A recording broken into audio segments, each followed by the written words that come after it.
Hello అండి. Sunday అనగానే అందరికీ చికెన్, మటన్ గుర్తొస్తుంది కదా! మేమైతే అవి తినం కాబట్టి ఇప్పుడు నేను ఎగ్ పులుసు చేస్తున్నాను. దీనికోసం ఆయిలేసి కొంచెం ఉప్పు, కారం, పసుపు వేసి బాయిల్ చేసిన ఎగ్స్‌నైతే చక్కగా ఫ్రై చేసి పెట్టుకుంటున్నాను.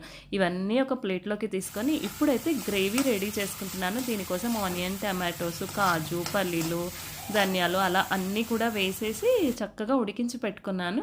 ఇంకా పాన్‌లో ఆయిల్ వేసేసి ఈ గ్రైండ్ చేసిందంతా కూడా ఇందాక ఉడికిచ్చిందంతా గ్రైండ్ చేసి పెట్టుకున్నాను. అది వేసి కొంచెం చింతపండు రసము, ఇంకా ఉప్పు, కారం మనకి టేస్ట్‌కి తగ్గట్టు ఉప్పు, కారము ఇంకా వాటర్.